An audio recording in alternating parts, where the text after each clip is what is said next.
اللہ من الشیطان الرجیم بسم اللہ الرحمن الرحیم۔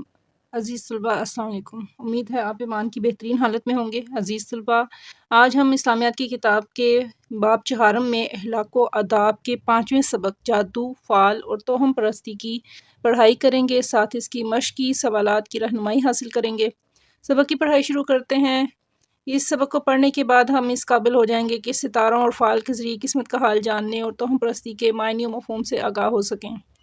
قرآن و سنت کی روشنی میں ستاروں کے ذریعے قسمت کا حال جاننے اور توہم پرستی کے فتنوں کے بارے میں شرعی احکام جو ان سے ہیں ان کو جان سکیں۔ جادو سیکھنے، سکھانے، کرنے اور کروانے کی ممانعت سے آگاہی حاصل کر سکیں۔ پر امید رہنے اور نیک شگون لینے کی اہمیت جان سکیں۔ سبق کی پڑھائی شروع کرتے ہیں۔ توہم پرستی کا معنی اور مفہوم پہلا مختصر سوال ہے ہمارا، اس کی جواب کی رہنمائی حاصل کرتے ہیں۔ اس میں ہم نے توہم پرستی معنی و مفہوم کی شاہ سرخی لکھنی ہے۔ اس طرح لکھ کے تو ہم جواب لکھیں گے۔ توہم پرستی کا معنی ہے بغیر کسی شرعی یا عقلی دلیل کے کسی نظریے یا خیال کو اپنا لینا۔ یہاں تک لکھ کے آگے لکھیں گے کہ فال وغیرہ کے ذریعے قسمت کا حال جاننے کی کوشش کرنا بھی توہم پرستی ہی ہے۔ عزیز طلباء، سبق کی پڑھائی کرتے ہیں۔ توہم پرستی کا معنی ہے بغیر کسی شرعی یا عقلی دلیل کے کسی نظریے یا خیال کو اپنا لینا۔ توہم پرستی کی ایک صورت بدشگونی بھی ہے۔ کسی چیز، دن یا مہینے کو برا سمجھنا بدشگونی کی مثالیں ہیں۔ فال وغیرہ کے ذریعے قسمت کا حال جاننے کی کوشش کرنا بھی توہم پرستی ہی ہے۔ ظاہری اسباب میں اثر پیدا کرنے والی ذات اللہ تعالیٰ کی ذات ہے۔ کسی چیز، دن یا مہینے کو منحوس سمجھنا بدشگونی ہے۔ بدشگونی اور توہم پرستی قابل مذمت ہیں۔ اللہ تعالیٰ کی مشیت کے بغیر کوئی بھی چیز انسان کو نقصان نہیں پہنچا سکتی۔ نفع و نقصان کا اختیار اللہ تعالیٰ کے پاس ہے۔ جب وہ خیر پہنچانا چاہے تو کوئی شر نہیں پہنچا سکتا، اور اگر وہ کوئی مصیبت نازل کر دے تو کوئی اسے دور نہیں کر سکتا۔ ارشاد باری تعالیٰ ہے، ترجمہ، اور اگر اللہ تمہیں کوئی تکلیف پہنچائے تو اس کے سوا کوئی اور اسے دور فرمانے والا نہیں، اور اگر وہ تمہارے ساتھ خیر کا ارادہ فرمائے تو اس کے فضل کو کوئی ہٹانے والا نہیں۔ وہ اس فضل کو اپنے بندوں میں سے جسے چاہتا ہے پہنچاتا ہے، اور وہ بہت بخشنے والا، نہایت رحم فرمانے والا ہے۔ سورہ یونس کی آیت 107 کا حوالہ ہے۔ انسان کو جو بھی مصیبت پہنچتی ہے وہ اس کے اپنے ہی اعمال کا نتیجہ ہوتی ہے۔ جو لوگ دین کے علم سے محروم ہیں وہ توہم پرستی میں مبتلا ہو جاتے ہیں۔ کسی انسان، جانور، دن یا مہینے کو منحوس سمجھنا جہالت اور توہم پرستی ہے۔ جو لوگ سفر کے مہینے کو منحوس سمجھتے ہیں وہ دراصل خام خیالی کا شکار ہیں۔ زمانہ جاہلیت میں بھی لوگ سفر کے مہینے کو منحوس سمجھتے تھے۔ مستقبل کے حالات جاننے اور مستقبل کے کام بنانے کے لیے ستاروں کی چال، فال یا جادو ٹونے وغیرہ کا استعمال اسلام میں حرام ہے۔ مستقبل میں اللہ تعالیٰ سے خیر طلب کرنے کے لیے رسول اللہ خاتم النبیین صلی اللہ علیہ وآلہ وسلم نے استخارہ کی تعلیم دی ہے، جس کا مسنون طریقہ یہ ہے کہ 2 رکعت نماز پڑھ کر اللہ تعالیٰ سے خیر طلب کرنے کی دعا کی جائے۔ اسلام نے جیسے توہم پرستی سے منع کیا ہے، اسی طرح بدشگونی اور بدفعلی سے بھی منع کیا ہے۔ نبی کریم خاتم النبیین صلی اللہ علیہ وآلہ وسلم نے فرمایا، جو شخص نجومی کے پاس جائے، اس سے کوئی بات پوچھے تو اس کی 40 راتوں تک نماز قبول نہ ہوگی۔ اسلامی تعلیمات میں بدشگونی کی اجازت نہیں ہے، یعنی کسی جانور، انسان، چیز یا وقت سے بدشگونی لینا درست نہیں ہے، البتہ نیک شگون یا نیک فال لینا درست ہے۔ ہمارا تیسرا مختصر سوال ہے کہ پر امید رہنے اور نیک شگون کی کیا اہمیت ہے۔ اس کا جواب میں پڑھ رہی ہوں کہ انسان کو ہمیشہ پر امید رہنا چاہیے۔ شاہ سرخی اسی طرح سے لکھیں گے، پر امید رہنے اور نیک شگون کی اہمیت۔ انسان کو ہمیشہ پر امید رہنا چاہیے، اللہ تعالیٰ سے اچھا گمان رکھنا چاہیے، کیونکہ اللہ تعالیٰ بندے کے ساتھ اس کے گمان کے مطابق معاملہ فرماتا ہے۔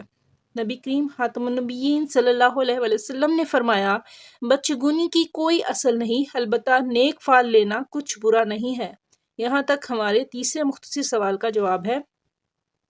حضرت عبداللہ بن عمر رضی اللہ تعالیٰ عنہ فرماتے ہیں کہ جب کسی کے دل میں کوئی چیز کھٹکے تو اسے چاہیے کہ وہ یہ الفاظ کہے، ترجمہ: اے اللہ، آپ کی طرف سے نازل کی جانے والی خیر کے علاوہ کوئی خیر نہیں، اور آپ کے شگون کے علاوہ کوئی شگون نہیں، اور آپ کے سوا کوئی معبود نہیں۔ جادو ایک حقیقت ہے جس میں بعض اوقات دوسروں کو نقصان پہنچانے کی کوشش کی جاتی ہے، اور بعض اوقات لوگوں کی نظروں اور عقلوں کو بند کر دیا جاتا ہے۔ جادوگر حقیقت کو نہیں بدلتا، البتہ خیال پر قبضہ کر لیتا ہے۔ اسلام میں جادو کرانے کو سخت گناہ قرار دیا گیا ہے۔ جی، ہمارا چوتھا مختصر سوال ہے، حدیث کے ذریعے جادو کا علاج۔ اس کی شرح سرخی ہے، حدیث اور جادو کا علاج۔ جادو وغیرہ سے محفوظ رہنے کے لیے سورہ فلق، سورہ ناس پڑھنے اور اجوا کھجور کھانے کی تعلیم دی گئی ہے۔ رسول اللہ صلی اللہ علیہ وسلم جنات اور انسانوں کی نظر بد سے پناہ مانگا کرتے تھے، یہاں تک کہ معوذتین، سورۃ فلق اور سورۃ ناس نازل ہوئیں۔ جب یہ صورتیں نازل ہوئیں تو آپ خاتم النبیین صلی اللہ علیہ وسلم نے ان دونوں کو لے لیا اور ان کے علاوہ کو چھوڑ دیا۔ یہ ہمارے چوتھے مختصر سوال کا جواب ہے۔ نبی کریم خاتم النبیین صلی اللہ علیہ وسلم نے فرمایا، جس شخص نے صبح کے وقت 7 اجوا کھجوریں کھا لی، اس دن اسے نہ زہر نقصان پہنچا سکتا ہے اور نہ جادو۔ نبی کریم خاتم النبیین صلی اللہ علیہ وآلہ وسلم نے فرمایا، تباہ کر دینے والی چیز اللہ کے ساتھ شرک کرنا ہے، اس سے بچو، اور جادو کرانے سے بھی بچو۔ صحیح بخاری کی حدیث ہے۔ نبی کریم خاتم النبیین صلی اللہ علیہ وسلم حضرت حسن اور حسین رضی اللہ تعالیٰ عنہ کو یہ دعا پڑھ کر دم فرمایا کرتے تھے۔ یہ ہمارے دوسرے مختصر سوال کا جواب بھی ہے کہ حضور صلی اللہ علیہ وسلم کس طرح سے دم فرماتے تھے۔ ترجمہ: میں تم دونوں کے لیے اللہ کے مکمل اور پورے کلمات کے ساتھ ہر شیطان اور ہر ہلاک کرنے والی ہر زہریلی چیز اور نظر بد سے پناہ مانگتا ہوں۔ یہ ہمارے دوسرے مختصر سوال کا جواب ہے۔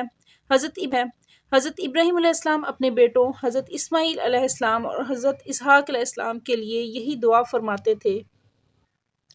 جادو، ستاروں اور فال کے ذریعے قسمت کا حال جاننے اور توہم پرستی کی وجہ سے معاشرہ بہت سی برائیوں کا شکار بن جاتا ہے، جن میں سے چند ایک یہ ہیں۔ ایسے لوگ مسائل کی اصل جڑ تک پہنچنے کی بجائے غیر ضروری کاموں اور باتوں میں الجھے رہتے ہیں۔ ایسے لوگ شاید وقتی فائدہ تو اٹھا لیں لیکن بڑی بڑی کامیابیوں سے محروم رہتے ہیں۔ توہم پرست لوگ اپنی جہالت کی وجہ سے بعض اوقات معاشرے میں مذاق بن جاتے ہیں۔ توہم پرستی اور خرافات کے شکار لوگ معاشرتی تعلقات میں توازن سے محروم رہتے ہیں اور دوسرے لوگوں سے بدگمان رہتے ہیں۔ جادو ٹونے اور ستاروں کی چال کے ذریعے سے کام بنانے کے شوقین لوگ اپنے مال اور ایمان کا نقصان تو کرتے ہی ہیں، بعض اوقات اپنی جان اور صحت کا بھی نقصان کر بیٹھتے ہیں۔ جاہل عاملوں اور شعبدہ باز لوگوں کے ہتھے چڑھ کر لوگ طرح طرح کی پریشانیوں میں مبتلا ہو جاتے ہیں۔ ہمیں چاہیے، یہ ہمارے پانچویں مختصر سوال کا جواب ہے کہ حصول خیر اور حاجت روائی کے لیے ہمیں کن اعمال کو اختیار کرنا چاہیے۔ اس کا جواب میں پڑھ رہی ہوں۔ اس کی شرح سرخی لکھیں گے کہ حصول خیر اور حاجت روائی کے لیے کن اعمال کو اختیار کریں۔ ہمیں چاہیے کہ اللہ تعالیٰ کی قدرت پر کامل یقین رکھیں، مستقبل میں اللہ تعالیٰ سے خیر طلب کرنے، حاجات پوری کرنے اور شر سے محفوظ رہنے کے لیے استغفار، صدقہ، نماز، حاجت اور دعاؤں کا اہتمام کریں۔ یہاں تک ہمارے پانچویں مختصر سوال کا جواب ہے۔ اس بارے میں نبی کریم خاتم النبیین صلی اللہ علیہ وسلم نے ہمیں روشن تعلیمات عطا فرمائی ہیں، ہمیں ان سے روشنی حاصل کرنی چاہیے۔ عزیز طلباء، سبق کی پڑھائی اور مختصر 5 سوالات کے جوابات کی رہنمائی مکمل ہوئی۔ سبق کی مشق کی طرف آتے ہیں۔ درست جواب کا انتخاب کریں۔ کسی چیز، دن یا مہینے کو برا سمجھنا کہلاتا ہے بدشگونی۔ انسان کو کوئی بھی مصیبت پہنچتی ہے بدعمالیوں کے سبب۔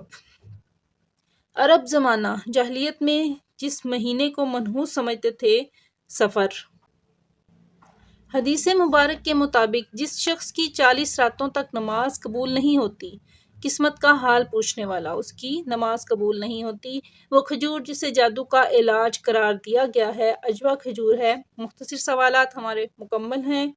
توہم پرستی سے کیا مراد ہے، اس کا جواب بھی ہم نے پڑھ لیا۔ نبی کریم خاتم النبیین صلی اللہ علیہ وسلم کون سی دعا پڑھ کر حسنین کریمین رضی اللہ تعالیٰ عنہ پر دم کیا کرتے تھے؟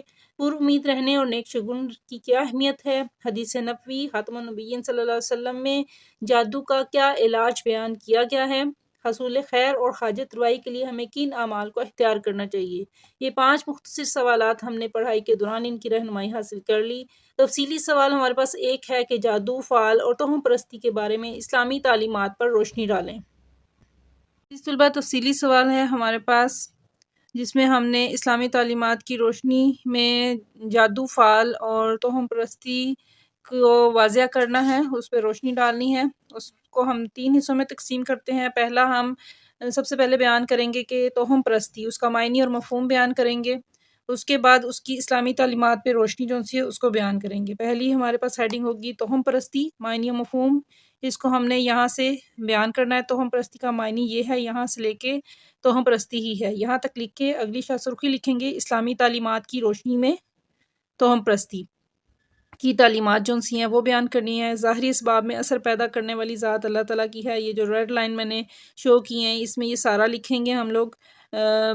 نہایت رحم فرمانے والا ہے، سورہ یونس تک۔ اس کے بعد انسان کو جو بھی مصیبت پہنچتی ہے مبتلا ہو جاتے ہیں، یہاں تک لکھ کے آگے مستقبل کے حالات جاننے اور مستقبل کے کام بنانے کے لیے ستاروں کی چال، فال یا جادو ٹونے وغیرہ کا استعمال اسلام میں حرام ہے۔ یہاں تک ہمارا پہلا پوائنٹ کمپلیٹ ہوگا، مکمل ہوگا۔ توہم پرستی، معنی مفہوم اور اسلامی تعلیمات کی جو روشنی میں اس کی اہمیت ہے اس کو بیان کیا ہم نے۔ دوسرا پوائنٹ ہمارے پاس ہے فال۔ فال بھی بدشگونی اور توہم پرستی میں ہی آتی ہے۔ اسلام نے اس سے بھی منع کیا ہے، بدشگونی اور بدفالی سے بھی منع کیا ہے۔ اللہ تعالیٰ نے اس کو بیان کریں گے تھوڑا سا کہ اسلام نے جیسے توہم پرستی سے منع کیا ہے اسی طرح بدشگونی اور بدفالی سے بھی منع کیا ہے۔ نبی کریم صلی اللہ علیہ وسلم نے فرمایا جو شخص نجومی کے پاس جائے، اس سے کوئی بات پوچھے، اس کی 40 راتوں تک نماز قبول نہیں ہوگی، یہاں تک لکھ کے اس کے بعد اسلامی تعلیمات کی روشنی میں اس کو بیان کریں گے۔ بدشگونی کی اجازت نہیں ہے، یہاں سے لے کے یہاں تک ہم لکھیں گے کہ جو الفاظ ہیں حضرت عبداللہ بن عمر کہ وہ ان کا ترجمہ کہ اے اللہ آپ کی طرف سے نازل کی جانی خیر کے علاوہ کوئی خیر نہیں اور آپ کے شگون کے علاوہ کوئی شگون نہیں اور آپ کے سوا کوئی معبود نہیں، یہاں تک ہم فال کو بیان کریں گے اس حوالے سے کہ بدشگونی اور بدفالی شہ سرخی، اس کے بعد اسلامی تعلیمات کی روشنی میں بدفالی اس طرح سے لکھ۔ ہمارے پاس ہے جادو، جادو کی تعریف اس طرح سے سٹارٹ کریں گے، اس کو 30 نمبر پہ لائیں گے کہ جادو ایک حقیقت ہے جس میں بعض اوقات دوسروں کو نقصان پہنچانے کی کوشش کی جاتی ہے اور بعض اوقات لوگوں کی نظروں اور عقلوں کو بند کر دیا جاتا ہے۔ جادوگر چیزوں کی حقیقت کو نہیں بدلتا، البتہ خیال پر قبضہ کر لیتا ہے، یہاں تک جادو کی تعریف لکھیں گے کہ جادو کیا ہوتا ہے، اور اس کے بعد اسلامی تعلیمات کی شاہ سرخی لکھیں گے اور اس میں ہم اسلام میں جادو کرنے کرانے کو سخت گناہ قرار دیا گیا ہے، یہاں سے لے کے یہاں تک لکھیں گے کہ حضرت محمد صلی اللہ علیہ وآلہ وسلم جو دم کرتے تھے وہ دعا نظر بد سے پناہ مانگتا ہوں، یہاں تک اس شاہ سرخی میں ہم اتنا لکھیں گے۔ یہ ہمارا تفصیلی سوال نمبر 1 اور اس کے بعد جو ہمارا پخت سوال نمبر 5 اس کو محاصل کے طور پہ ہم لکھیں گے کہ ہمیں کیا کرنا چاہیے، یہ ہم محاصل لکھیں گے اور اس طرح سے ہمارا لانگ کوسچن جو ہے وہ مکمل ہو جائے گا۔ عزیز طلبہ، امید ہے آپ کو لیکچر کی سمجھ آ گئی ہوگی، آپ نے بغور سوالات کی رہنمائی حاصل کر لی ہوگی اور نئے لیکچر کے ساتھ انشاءاللہ پھر ملاقات ہوگی۔ میرے چینل کو سبسکرائب کریں، لائک کریں، شیئر کریں۔